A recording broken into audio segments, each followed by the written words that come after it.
नमस्कार विद्यार्थी मित्रांनो, नमस्कार. थोडासा इंटरनेटचा प्रॉब्लेम आणि त्यामुळं येणारा व्यत्यय, त्यामुळं करावी लागणारी प्रतीक्षा यासाठी दिलगिरी व्यक्त करून आज आपण वळूयात आपल्या इयत्ता 10वी मराठी कुमार भारती या पाठ्यपुस्तकातील एका कवितेकडे. तत्पूर्वी थोडंसं सांगावं असं वाटतं की परवा आपण बातमीलेखन पाहिलेलं आहे.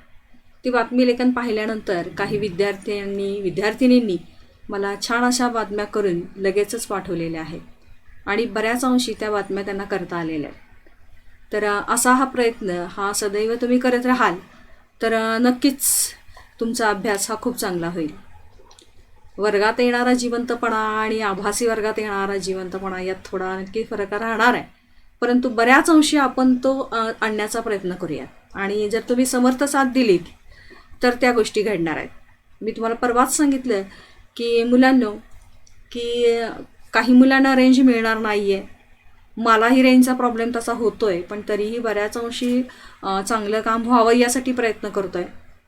हे करत असताना मोबाईल नसणार आहे, नाही आहेत काही जणांकडं, पण त्यासाठी हट्ट न करता आपण एक काम नक्की करायचं आहे की ज्यावेळी आपले वडील घरी येतील किंवा जेव्हा आपल्या हातामध्ये मोबाईल येईल त्यावेळी नक्की तुम्ही हा व्हिडिओ, मी तासाभरात किंवा उद्यापर्यंत मी हा व्हिडिओ टाकत असते आणि तो तुम्ही पहा आणि पाहिल्यानंतर त्याच्यातून मी सांगितलं परवा त्याप्रमाणे त्यातल्या काही नोट्स ज्या आहेत, काही मुद्दे जे आहेत ते मुद्दे तुम्ही लिहून घ्या आणि ती कविता आज मी शिकवणार आहे त्या कवितेत खालील स्वाध्याय सोडवण्याचा तुम्ही प्रयत्न करा आणि तो सोडवून नक्कीच आपल्या व्हॉट्सअपवर तुम्ही मला पाठवाल या प्रतीक्षेत. मुलांनो, कविता ही सगळ्यांना आवडतेच, कारण कवितेमध्ये पहिल्यांदा आपण लहानपणापासून आपल्याला आवड असते ती म्हणजे गाण्याची, आणि ही गाण्याची आवड, गेयता ही एक क्षमता अत्यंत महत्त्वाची.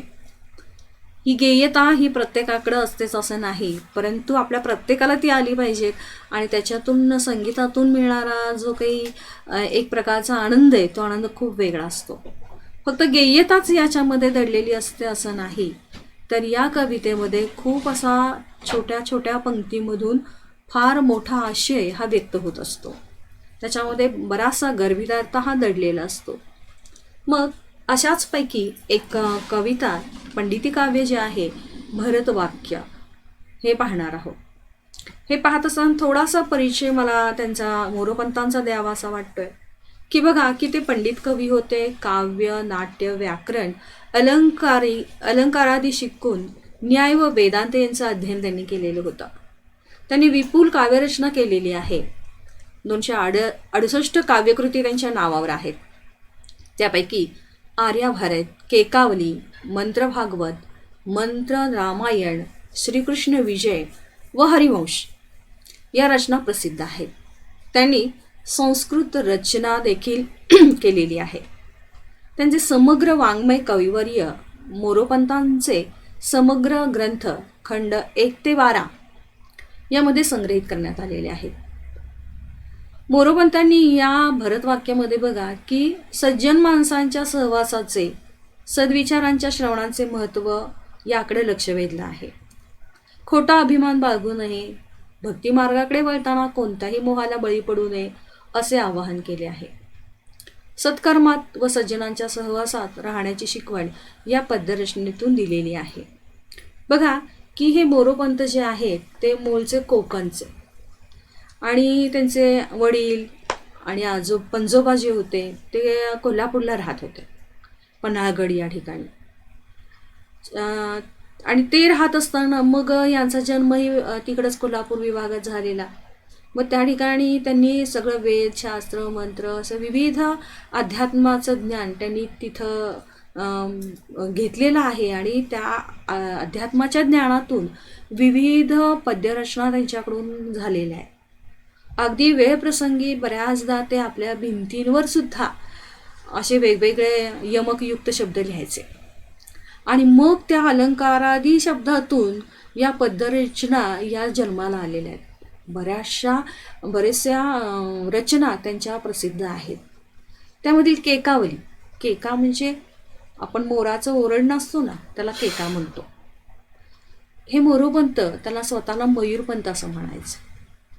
ते बारामतीचे जे नाईक होते, त्यांच्या श्रीमंत नाईक होते, त्यांच्याकडं पुराणिक म्हणून काम करत होते. ते खूप छान पुराण सांगित. आणि त्यांचा बघा, बालिश बहु बायकात बडबडला, झाले बहु होतीलही बहु परंतु या समहा, अशा पद्यरचना आजही अजरामर आहेत. असे हे मोरोपंत. हे मोरोपंत जे होते ते मोरोपंत रामाचे निस्सीम उपासक होते, भक्त होते. आणि त्यामुळं ते सारखे रामाची उपासना करायचे. आणि ही उपासना करत असताना तसं वय पण जवळपास आलेलं आणि त्या मृत्यूची थोडीफार भीती, आणि त्याच्यातच मग परमेश्वराला त्या पद्यवेशातून एक आळवण्याचा प्रयत्न त्यांनी केलेला आहे.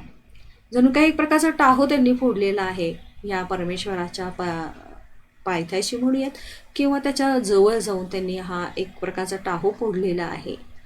मगाशी सांगितल्याप्रमाणे मोराच्या ओरडण्याला केका असं म्हणतात, तर तो टाहो फोडत असताना फोडला जातो तोच केकावली, अशी एक पद्यरचना त्यांनी जी केलेली, म्हणजे एक प्रकारच्या निस्सीम अशी भक्तरचना किंवा एक प्रकारचं आळवणं या आपल्या पद्यरचनेतून त्यांनी परमेश्वराच्या पायाशी लीन होऊन केलेलं आहे. आणि हे करत असताना त्यांनी ही जी केकावली लिहिलेली आहे त्याच्यातली शेवटची जी पद्यरचना आहे 122वी, त्याच्यातली शेवटची पद्यरचना आहे.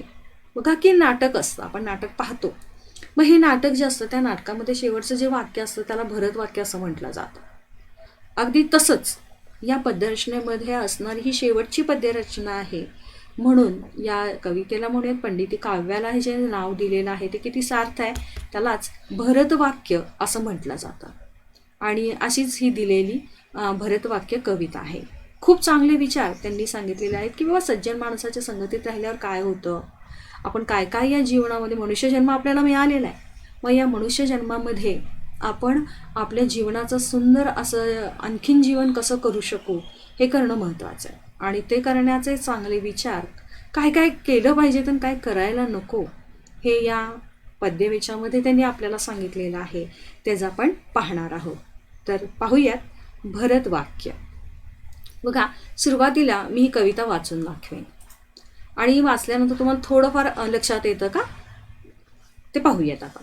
बघा, सुसंगती सदा घडो, सुजन वाक्य कानी पडो, कलंक मतीचा झडो, विषय सर्वथा नावडो, सधंद्री कमळी दडो, मुरडिता हटाने अडो, वियोग घडता रडो, मन भवचरित्री जडो.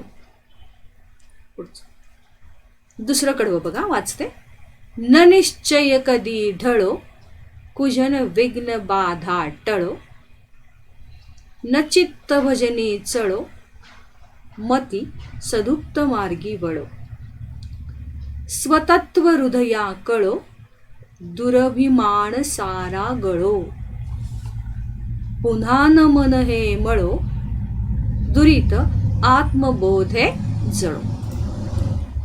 शेवटी काय म्हणतात बघा, मुखी हरी वसो, तुझी कुशल धाम नामावली, क्षणात पुरवील जी सकल कामना मावली, कृपा करिशी तू जग त्रय निवास दासावरी, तशी प्रकट हे निजाश्रित जडा सदा सावरी.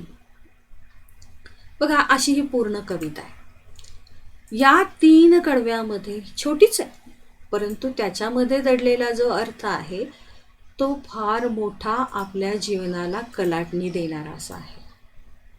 बघा, थोडंफार मी आता कविता वाचली. काही शब्द आपल्या ओळखीचे आहेत, काही नाही आहेत. बरीचशी ही कविता संस्कृत प्रचूर आहे, परंतु हे शब्द आपण आठवत असेल बघा, बरेचदा कानावर गेलेले, कुठंतरी आपण ऐकलेले. कविता संपल्यावर नक्की लक्षात येतील की कुठं आपण ऐकलेले. आत्ता मी सांगणार नाही, पण बघा की मराठीमध्ये सुद्धा आपण बोलता बोलता सहज शब्द वापरून जातो. तशी ही शब्दरचना आपल्याला जीवनाचं फार मोठं एक तत्व साध्या सोप्या या शब्दामध्ये सांगण्याचा प्रयत्न त्यांनी केलेला आहे. की मनुष्यानं जर असं वागलं तर हे जीवन खूप सुंदर आणि सालस होऊन जातं. मग म्हणताना असं वाटतं की या जगण्यावर, या जीवनावर शतदा प्रेम करावं. सकारात्मक विचार आपले असतील तर खूप छान जीवन हे आपलं होऊ शकतं. बघूया. सुसंगती सदा घडो, सुजन वाक्य कानी पडो, कलंकमतीचा झडो, विषय सर्वथा नावडो. सुसंगती, सु म्हणजे चांगली, संगत सोबत, सदा घडो, सुजन वाक्य कानी पडो. म्हणजे बघा की सुसंगती सदैव नेहमी ही चांगल्या माणसांची, सज्जन लोकांची, चांगल्या विचार ज्यांचे आहेत त्या लोकांची संगत नेहमी असावी. आपल्याबरोबर असणारे जे मित्र आहेत ते मित्र, त्या मैत्रिणी, त्यांचे विचार हे सज्जनांसारखे चांगले असतात. का तर चांगल्यातून चांगलंच जन्माला येतं आणि वाईटातून वाईटच जन्माला येतं. आणि म्हणून असे जे जे चांगले लोक आहेत, चांगले विचार करतात, एकमेकांना सहकार्य करतात, चांगलं आणि वाईट आपल्याला भरपूर समजतं. मग याच्यातून चांगले जे आहेत, चांगल्या विचारांचे लोक आहेत, सज्जनांसारखे वागणारे जे लोक आहेत, आपल्या मित्र, आपल्या मैत्रिणी जे आहेत, त्यांच्याशी आपण ही मैत्री नेहमी करावी. सुजन वाक्य कानी पडो. सुजन म्हणजे चांगलं वाक्य, हे नेहमी आपल्या कानावर पडलं पाहिजे. म्हणजे काय की चांगले विचार, सद्विचार हे आपल्या कानावर पडले पाहिजेत. बघा, आपण घरामध्ये राहत असतो, पण प्रत्येक घरामध्ये राहत असताना येणारे विचार फार वेगवेगळे असतात. जर एखाद्या घरामध्ये सकाळी उठल्या उठल्या सुंदर अशी भूपाळीसारखी जर राग आळवले जात असतील, भक्तिरचना गायली जात असेल, तर नकळत आपलं मन त्याच्याशी एकरूप होतं आणि नकळत आपलं मन, आपलं मुख, आपलं तोंड गुणगणायला लागतं. घनश्याम सुंदरा अरुणोदय झाला. का तर माझ्या कानावर येणारे वाक्य अशी सुंदर पहाट करणारे होते, भक्तिमय अशी पहाट निर्माण करणारे कानावर म्हणजे शब्द पडले. किती छान वाटलं ऐकायला. एक प्रसन्नता म्हणजे सकाळ जी दिवसाची सुरुवात आहे ती खूप सुंदर झाली हो. आणि ज्यावेळी अशी सुंदर विचारांची सुरुवात आपल्या होते त्यावेळी आपल्या मनामध्ये येणारे विचारही चांगलेच येतात दिवसभर. पण याच्या उलट आपण विचार करा की एखाद्या घरामध्ये नुसताच भांडणाचा आवाज येत असेल, शिव्यांचा आवाज येत असेल, वाईट विचारांचा आवाज होत असेल, कानावर ते शब्द वाईटच पडत असतील, तर नक्कीच त्याच्यामध्ये आपल्या जीवनाचं सार्थक होते की त्या दिवसाची पूर्ण आपल्या एक निराशा निर्माण होते. म्हणून इथं मोरोपंत म्हणतात की सुसंगती सदा घडो, सुजन वाक्य कानी पडो, कलंकमतीचा झडो, विषय सर्वथा नावडो. वही पेन जवळ घेतला असेल तर काही शब्द लिहून घेऊयात आपण. बघा की कलंक म्हणजे एक प्रकारचा डाग आहे, वाईट कुविचार आहेत. मती म्हणजे बुद्धी, या बुद्धीमध्ये वाईट विचार जे काही येत असतील ना ते झडून जाऊ दे. आपली बुद्धी बघा कधी सकारात्मक विचार करते, नकारात्मक विचार करते, म्हणजे चांगले विचार करते, वाईट विचार करते. मग त्यामध्ये मोरोपंत असं म्हणतात की अरे माझ्या बुद्धीमध्ये असणारे जे वाईट विचार आहेत ते निघून जाऊ देत, झडून जाऊ देत, गळून जाऊ देत. आणि विषय सर्वथा नावडो. विषय म्हणजे आपला मराठी गणित हा विषय नाही, तर विषय म्हणजे जे षडरूपू असतात, मद मोह मत्सर काम, हे जे आहेत षडरूपू, त्या षडरूपूमध्ये असणारा विषय वासना हा जो एक शत्रू आहे आपला. रिपू म्हणजे शत्रू, षड म्हणजे 6, या 6 शत्रूमधील हा विषय हा एक शत्रू आहे. तो आपल्याला लागला तर आपली मन बुद्धी स्थिर राहत नाही आणि मग त्याच्यातून आपला एक न कळत आपला त्याच्यामध्ये एक जीवनाचा नाशही होऊ शकतो, म्हणजे आयुष्याचा आपण नाश करू शकतो. त्यामुळं आपण या विषय वाचण्याच्या आहारी जाता कामा नये. आपण स्थितप्रज्ञाची भूमिका घेणं गरजेचं आहे. किती छान विचार सांगितले बघा. पुढे जाऊन ते असं म्हणतात की सधंद्री कमळी दडो, मुरडिता हटाने अडो.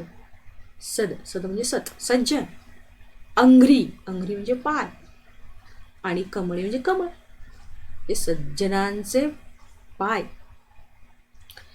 जसा बघा मुरडिता हटाने आडो की भुंगा असतो, तो भुंगा काय करतो की मधुसेवन करायचं असतं, त्याला मध खायचं असतं, सेवन करायचं असतं मधाचं.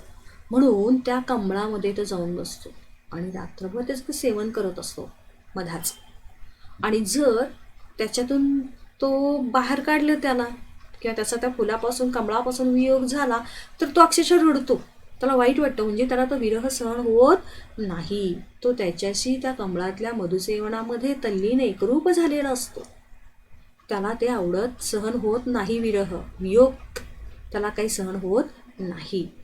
अगदी त्याचप्रमाणे मोरोपंत असं म्हणतात की वियोग घडता रडो मन भवचरित्री जडो.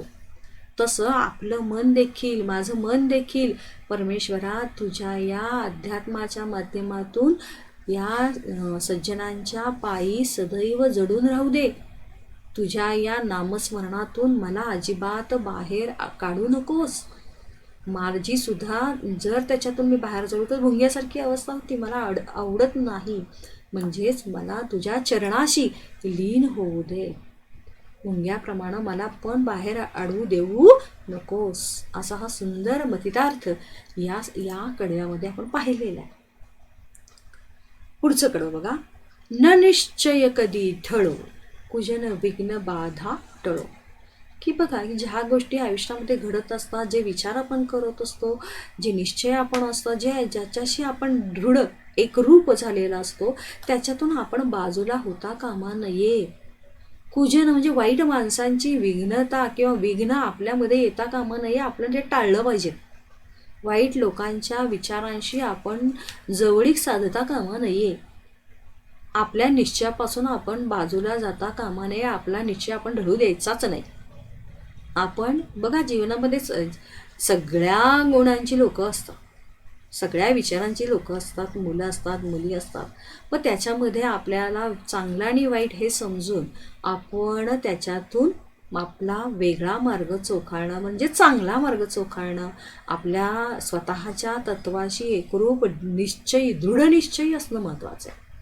वाईट लोकांच्या जवळ जाऊन आपली विघ्नता आपल्या जीवनामध्ये आणू द्यायची नाही. न चित्त भजनी चळो मती सदुक्त मार्गी वळो. अरे हे माझं मन ह्या परमेश्वराशी नामस्मरणामध्ये रमू दे.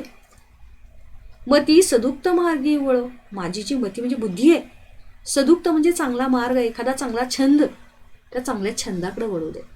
मग हा छंद कोणता असू शकतो? कधी अभ्यास करणं हा देखील एक सुंदर छंद आहे. भजन गाणं हा सुद्धा सुंदर छंद आहे. पद्यरचना लिहिणं, पद्यरचना वाचणं, वेगवेगळे ग्रंथ वाचणं, छान छान पुस्तकं वाचणं, हे सुद्धा चांगले चांगले छंद आहेत. त्या छंदामध्ये तुमची मती, तुमची बुद्धी ही रमली पाहिजे. नाही तर आपण बघतो बरेचदा मोबाईल हातात दिलाय म्हटल्यानंतर आपण मोबाईलवर सुद्धा आज तुम्ही बघा की विविध प्रकारचा अभ्यास, चांगले विचार, चांगल्या गोष्टी, भरपूर ज्ञान हे वाचायला, पाहायला, कृतीयुक्त करायला आहे. पण बऱ्याच अंशी आपण ते बाजूला ठेवून फक्त आणि फक्त व्हॉट्सअप आणि फेसबुकवर जातो. तर हे सोडून देऊन बाळांनो की मला अभ्यासाच्या दृष्टिकोनातून हा मोबाईल कसा उपयुक्त ठरेल हे करण्याचा तुम्ही प्रयत्न करा. जास्तीत जास्त चांगली पुस्तकं वाचण्याचा प्रयत्न करा. काही वेळा तुम्ही छान छान विविध कार्यानुभवातून ज्या वस्तू करता त्या वस्तू करण्याकडे तुमचा कल वाढू देत. पेटी छान वाजवता, काही मुलं आपल्या शाळेतली तबला छान वाजवतात, भजन सुंदर गात आहेत. मग तिकडं तुमची जर मती चांगल्या मार्गाकडं वळवली तर खरंच त्याच्यातून मिळणारा आनंद स्वर्गानंद असतो. एखादं गाणं तुम्ही स्वतः गायलं तर त्याच्यातून तुम्हाला मिळणारी शाबासकी, तुमचं आत्मसमाधान हे तुम्हाला फार मोठं चांगलं करत असतं. आणि तेच करण्यासाठी मोरोपंत सांगतायत की मती सदुक्त मार्गी वळो. स्वतत्व हृदया कळो दुरभिमान सारा गळो. स्वतत्व म्हणजे माझं, माझा आत्मविश्वास, हा मला स्वाभिमान माझा, हा मला माझ्या हृदयाला स्वतःला कळाला पाहिजे की मी काय आहे. मी स्वतःला ओळखलं पाहिजे. आपण बरेचदा असं करतो, मी सोडतो आणि बाकीच्यांना बघत बसतो. जे दुसऱ्याला एखादी गोष्ट करायची असताना सुद्धा मी काय करतो, मला न सांगता दुसऱ्याला करायला सांगतो. म्हणजे दुसऱ्या सांगे ब्रह्मज्ञान आपले कोरडे पाषाण, अशी आपली नेहमी वागणूक असते किंवा असं आपलं नेहमीचं वर्तन असतं. तर हे वर्तन सोडून देऊन स्वतत्व, स्वतःतलं तत्व ओळखा, त्या हृदयाला कळू देत. आतला आवाज, आतला अभिमान आपल्याला आपण स्वतः जागृत करा आणि दुरभिमान सारा गळो. ज्यावेळी स्वतःला आपल्यातला अभिमान, आपल्यातला स्वाभिमान कळणार आहे, माझ्यातलं स्वत्व कळणार आहे, त्यावेळी आपोआपच दुरभिमान म्हणजे व्यर्थ अभिमान, गर्विष्ठपणा ज्याला आपण म्हणतो, गर्वाचं घर खाली असतं. म्हणजे ज्यावेळी माझ्यातला मी कळतो, चांगले विचार माझ्यामध्ये जे काही आहेत हे मला कळतं, मी माझ्या अंतरंगात जेव्हा मी डोकावून पाहतो त्यावेळी मला माझ्यात चांगलं काय आणि वाईट काय हे समजतं. आणि मग त्यावेळी आपोआप मला जो मीपणा, अहंकार, जो गर्विष्ठपणा असतो तो आपोआप गळून जातो आणि तो गळून जाणं अत्यंत महत्त्वाचं आहे. पुन्हा न मन हे मळो दुरित आत्मबोधे जळो, की माझं मन पुन्हा याच्यामध्ये वाईट गोष्टीकडं अडकता कामा नये. दुरित आत्मबोधे जळो. दुरित म्हणजे वाईट, वाईट अशा विचारापासून आत्मज्ञानानं मी आत्मज्ञानाच्या जोरावर चांगल्या गोष्टींकडं मी वळालो पाहिजेत आणि ह्या परमेश्वराशी शेवटी मी लीन हे होणं गरजेचं आहे. माझं हे मन कधीही वाईट मार्गाकडे जाता कामा नये. मी बाह्यांगाला स्वच्छ करतो, पण मी अंतरंगाला स्वच्छ केलं पाहिजे परमेश्वराच्या नामस्मरणाला. म्हणजे हा आत्मज्ञानानं मी माझ्यातला वाईट गुण दुरीत हा जळवून टाकला पाहिजे, भस्मसात त्याचा वाईट विचारांचा मी करणं गरजेचं आहे. मग हे जीवन सुंदर आणि सुंदरच अतिसुंदर व्हायला वेळ लागणार नाही. असं सुंदर विचार त्यांनी मांडलेले आहे. आपण अंताच्या या ह्याच्याकडे बघूयात, काव्यपंक्तींच्याकडे जाऊयात. मुखी हरी वसो तुझी कुशल धाम नामावली, क्षणात पुरवील जी सकल कामना मावली. बघा, मुखी हरी वसो, हे परमेश्वरा म्हणजे मुखात नेहमी तू असू दे. तू म्हणजे तुझं नामस्मरण असू दे. कारण काय होतं तुझं नामस्मरणामुळं, की कुशल म्हणजे शांत, धाम म्हणजे घर, हे शरीररूपी घर. हे शरीररूपी घर जर शांत, कुशल, स्वस्थ ठेवायचं असेल तर तुझं नामस्मरण हे अत्यंत गरजेचं आहे. म्हणून तुझं नाव हे नेहमी माझ्या मुखामध्ये राहू दे. बघा, आपण बरेचदा असं करतो की आपल्यावर एखादं संकट आलं, आपण आजारी पडलो किंवा एखादा रिझल्ट आपल्याला लागायचा म्हणलं की आपण राम राम राम राम राम राम करतो, परमेश्वराच्याकडं हात जोडतो, त्याचं नामस्मरण करतो. अशा वेळी करत बसण्यापेक्षा जर आपण नेहमीच त्या परमेश्वराचे लीन होऊन त्याच्या नामस्मरणामध्ये आपलं शरीर हे जर स्वस्थ शांत केलं तर नक्की ते नामस्मरणातनं पवित्र पावन होईल. आणि म्हणून क्षणात पुरवील जी सकल कामना माऊली. क्षणात तुमच्या सगळ्या गोष्टी, कामना, इच्छा तुमच्या सगळ्या पूर्ण होणार आहेत जर तुमच्या मुखामध्ये परमेश्वराचं नामस्मरण असेल तर. का ज्यावेळी परमेश्वराशी आपण पुढं नुसतं शुभंकरोती म्हणण्यासाठी सुद्धा आपण त्या परमेश्वराजवळ बसलो ना, तर त्यावेळी सुद्धा आपलं मन किती एकरूप होतं त्या परमेश्वराशी. कोणतेही वाईट विचार मनामध्ये येत नाहीत. चांगल्या विचारांची तिथं नकळत रोपण होत असते. आणि जेव्हा आपण चांगले विचार करत असतो त्यावेळी न मांडला तर देव असतो, नाही तर दगड असतो. पण त्याप्रमाणे जर परमेश्वर असं आहे, तो परमेश्वर आपल्याला आपल्या ज्या काही कामना असतात, आपल्या इच्छा असतात, त्या आपोआपच त्या नामस्मरणानं, त्या चांगल्या विचारांनी पूर्ण होतातच. कृपा करीशी तू जगत्रय निवास दासावरी, तशी प्रकट हे निजाश्रित जना सदा सावरी. हे परमेश्वरा, तू तर या जगत्रय निवास, या जगामध्ये 3 निवास आहेत, आकाश, पाताळ, स्वर्ग. या तिन्ही लोकांमध्ये तू सगळ्या तिथं असणाऱ्या लोकांशी तू काय करतो, कृपा करतोस त्या सगळ्या लोकांवर. मग अगदी तसंच निजाश्रित, तुझ्या आश्रयाला जे लोक आलेले आहेत, हे भक्त आलेले आहेत, त्यांना देखील तू आधार दे आणि त्यांच्याशी देखील तुझी कृपा असू दे, त्यांच्यावर देखील तुझी कृपा होऊ देत. अशी नकळत आळवणी खूप छान आपल्यासाठी, त्याचबरोबर स्वतःसाठी मोरोपंतांनी केलीच आहे, परंतु त्याच्यातून आम्हासाठी सुद्धा अशी सुंदर आळवणी या केकावलीमधून या मोरोपंतांनी आपल्यासमोर ती केलेली आहे. आणि खरंच अशी सुंदर केकावली, अशी ही सुंदर रचना या आपल्या जीवनामध्ये अत्यंत महत्त्वाची आहे. आणि ती आपल्याला या अभ्यासक्रमामध्ये, या लहान वयामध्ये अनुभवायला मिळते, अभ्यासाला मिळते. हे फार मोठं आपलं सद्भाग्य आहे मित्रांनो. तर नक्कीच तुम्ही ती अभ्यासली असेल, तुम्हाला किती आवडली असेल. खरं तर यामध्ये तुम्हाला पण बरंचसं बोलायचं असतं, परंतु इथं अशी एक सोय फक्त एवढीच आहे की तुम्ही मला चॅटबॉक्समध्ये चॅट करू शकताय, परंतु थोडंसं एक म्हणूया तर रेंजचा प्रॉब्लेम येत असल्यामुळं तुमचे काही जे चॅट आहेत ते ऐकायला पाहायला मला मिळत नाही आहे. तर तुम्हाला मी विनंती करेन की तुम्हाला जर नक्कीच काही अडचण येत असेल किंवा चांगल्या गोष्टी काही अनुभवायला येत असतील, पुन्हा आपण एकत्र यावं असं वाटत असेल किंवा काही असेल अडचण चांगली वाईट असेल, तर त्या तुम्ही एखाद्या मला फोन करून मला सांगितलं तरी आवडेल आणि नक्की तुम्ही त्या कराल याचा अपेक्षेमध्ये. नक्कीच ही कवितेचा भावार्थ तुम्ही आज लिहिणार आहात. नंतर जे कठीण शब्द आहेत त्या कठीण शब्दांचे अर्थही मी तुम्हाला सांगितलेले आहेत. ते सांगितल्यानंतर तुम्ही तेही लिहिणार आहात आणि या कवितेखाली दिलेला जो स्वाध्याय आहे तो स्वाध्याय देखील तुम्ही सोडवाल, हीच एक अपेक्षा करते. आणि ही अपेक्षा करत असताना नक्कीच मी सुरुवातीला सांगितले की आपल्या यामध्ये या पाठ्यपुस्तकात क्षमता आहेत 4.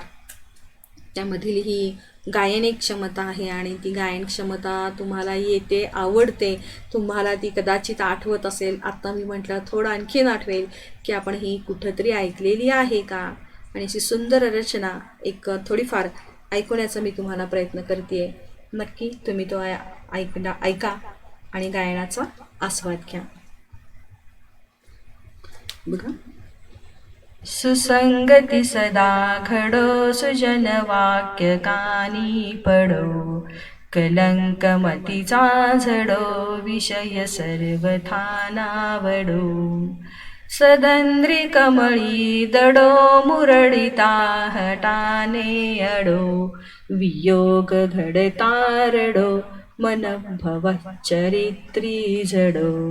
सुसंगती सदा घडो, सुजन वाक्य कानी पडो, कलंक मतीचा झडो, विषय सर्वथा नावडो. सधंद्री कमळी दडो, मुरडिता हटाने अडो, न निश्चय कधी ढळो, कुजन विघ्न बाधा टळो. न चित्त भजनी चळो, मती सदुक्त मार्गी वळो, स्वतत्व हृदया कळो, दुरभिमान सारा गळो. पुन्हा न मन हे मळो, दुरित आत्मबोधे जळो, सुसंगती सदा घडो, सुजन वाक्य कानी पडो, कलंक मतीचा झडो, मती सदुक्त मार्गी वळो. याप्रमाणे नक्कीच तुम्ही पुढं कविता ही म्हणाल. थोडंसं इकडं तिकडं झालं आवाजामध्ये, परंतु तुम्ही माझ्यापेक्षा खूप सुंदर अशी कवितेला चाल लावाल. आपण रोज प्रार्थनेच्या वेळी म्हणतोय, आठवतंय का? बघा, गेल्या वर्षी तुम्ही 9वीत होतात, आता 10वीमध्ये आलात, परंतु आपली हीच कविता रोज आपण परिपाठामध्ये म्हणतोय आणि नक्की ती थोडीशी कुठे तुम्हाला आठवली असेल. नक्कीच ही प्रार्थना तुमची पाठ आहे. नक्कीच तुम्ही घरामध्ये म्हणून दाखवा, सगळ्यांना ती आवडेल आणि नक्कीच पुन्हा पुन्हा आठवत राहील अशी ही कविता, पंडिती काव्य इथंच आपण थांबवत आहे. धन्यवाद. आपण पुन्हा पुढच्या धड्यासाठी, कवितेसाठी किंवा उपयोजित लेखनासाठी वेळ मिळेल तसा भेटूयात. धन्यवाद.